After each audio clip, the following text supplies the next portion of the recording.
Max was once one of my favorite streaming services, and they have not been adding a lot of good stuff lately, but as usual, I'm able to find some of the most graphic movies currently available on streaming on Max. This list includes some extremely graphic movies, some sexually graphic flicks, a couple of bloody movies, movies loaded with adult content. Even a few movies on this list include all of that stuff. But my bottom pick is actually going to be for Game of Thrones fans. It's titled Black Death, which is set during the time of the first outbreak of the bubonic plague in England. And this is not just for Game of Thrones fans because it stars Sean Bean and Carice Van Houten, who would go on to be the Red Witch in Game of Thrones later on in the series. But as you can imagine, a movie about the bubonic plague is a pretty dark flick. There's also a bit of black magic thrown in the mix here as well, and it feels kind of like a historical drama, but it is so grim, it's more akin to a horror movie than anything else. Not quite, but it's surprisingly close. Next up, I've got a dark comedy which has a plot that sounds a lot like a horror flick, but in Tie Me Up, Tie Me Down, Antonio Banderas plays a young man who becomes obsessed with an adult film star.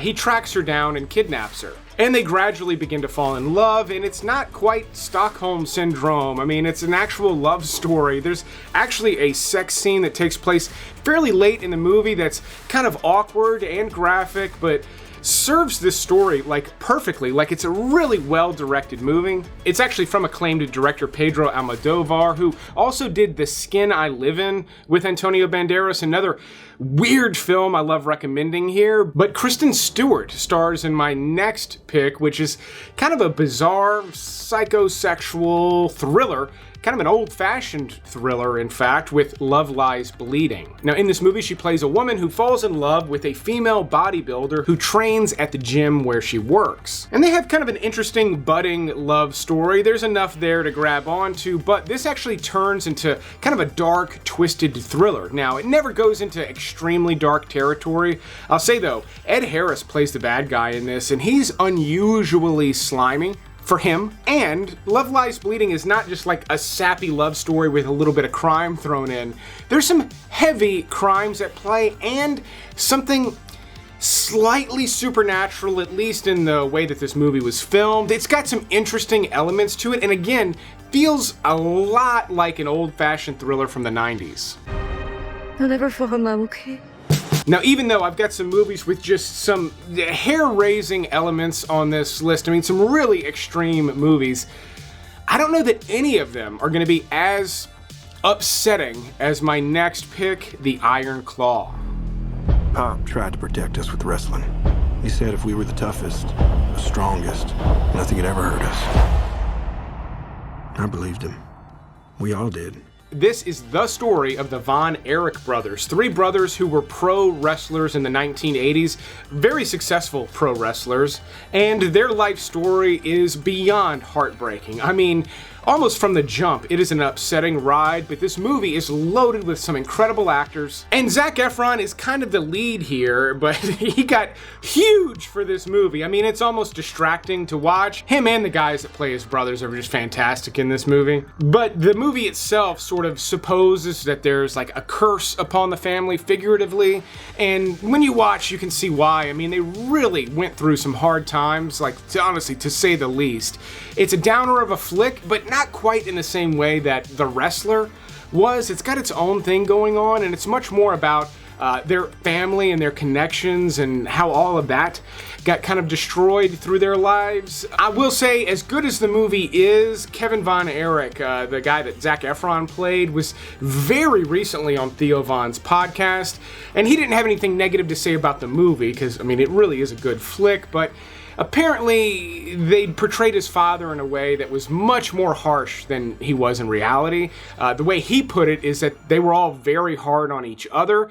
That said, though, again, their life story is really kind of wild. Now, my next pick is a French film that is one of the most sexually explicit movies I think I've ever seen, and it's explicit in a way that I've never seen before. It's titled The Piano Teacher.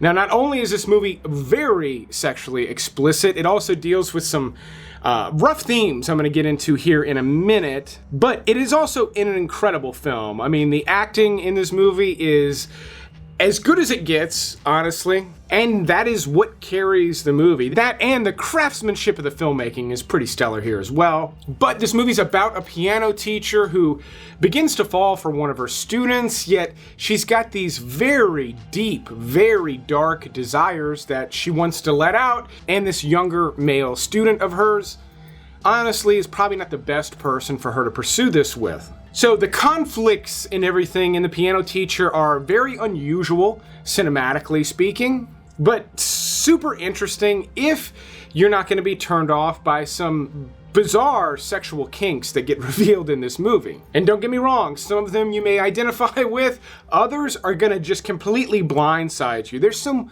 unusual things in this movie. Oh my goodness. This is a wild watch. I've only seen it once. I remember it vividly up to the final moments. It really is a superb film. If the fetishy stuff is going to just weird you out too much, you may want to look somewhere else. But if it's got you a little bit interested, you will have to read subtitles for this movie. As far as like bizarrely sexual French films go, The Piano Teacher might be my favorite.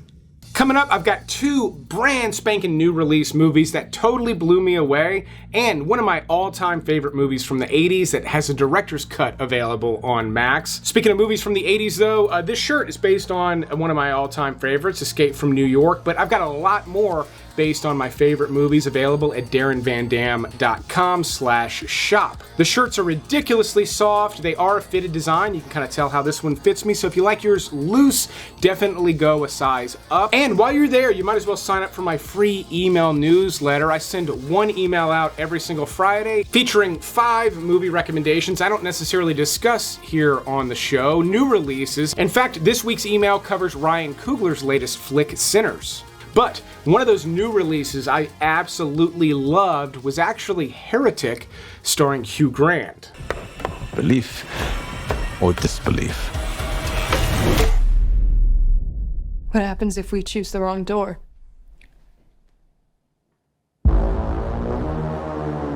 Now, while this movie is not really sexually explicit throughout, it does open up with a couple of Mormon girls discussing things that they've learned about sex, and it's kind of a wild conversation, and it's similar to ones I've heard religiously repressed people say before, believe it or not. So the movie's actually really well written, but it stands on Hugh Grant's performance. So these innocent little Mormon girls show up to his house, he invites them in for some tea, and he has got an agenda that is just beyond wild.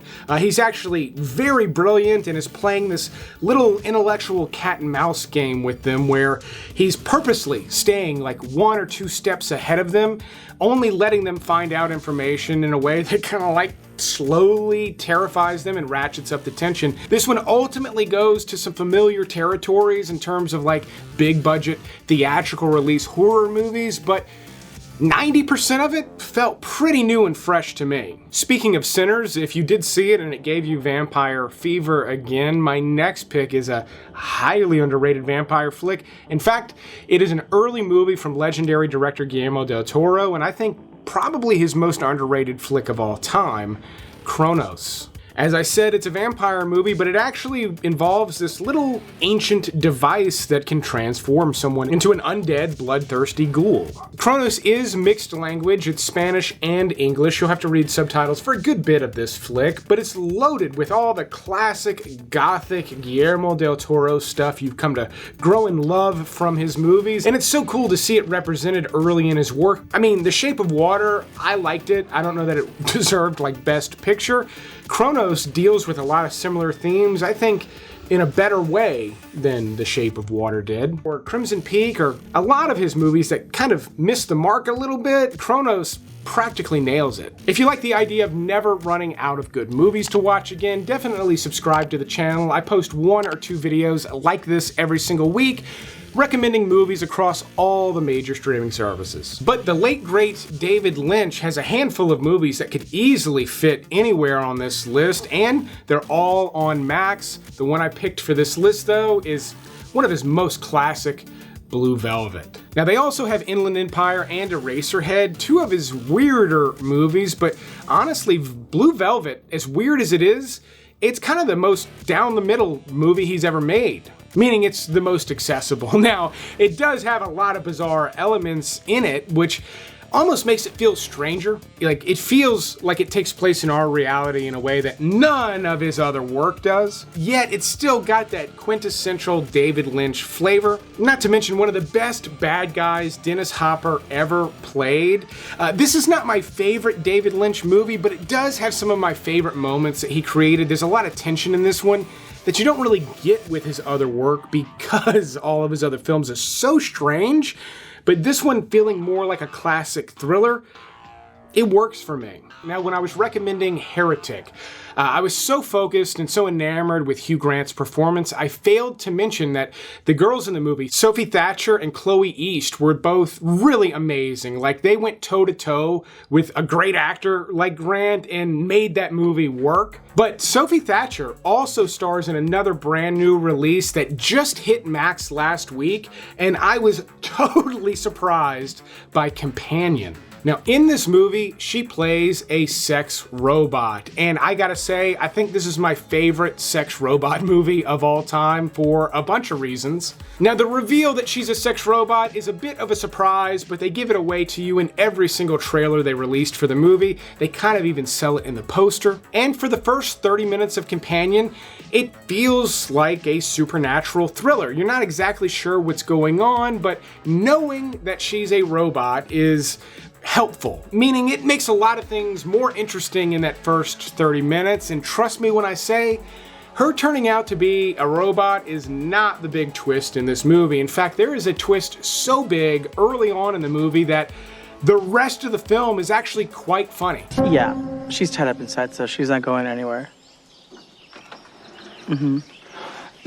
Eli, Iris, shh, baby, you're on the phone. I watched this movie by myself. I laughed out loud repeatedly and watched it again with my wife later that night. It has been quite a while since I've watched the same movie twice in the same day. It's something I only do when I really enjoy watching something, and I had a blast with Companion. It's bloody when it needs to be, but not in a way that's going to turn your stomach or really turn you off if you don't typically do a lot of gore. And honestly, even with the inclusion of the dark comedy, Tie Me Up, Tie Me Down, this is probably the most fun movie on this entire list.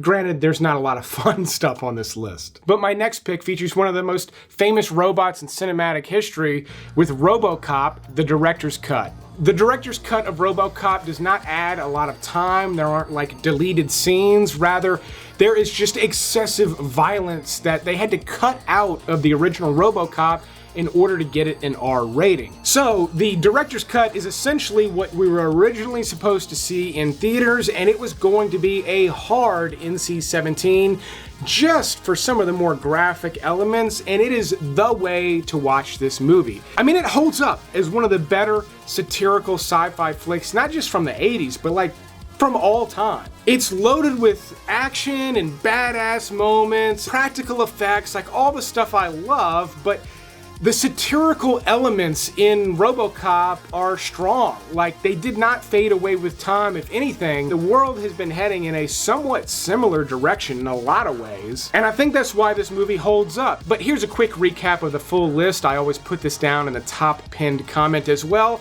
but I'll keep making these videos as long as y'all keep watching them. Thanks for watching this Max episode, and you will see me on the next one.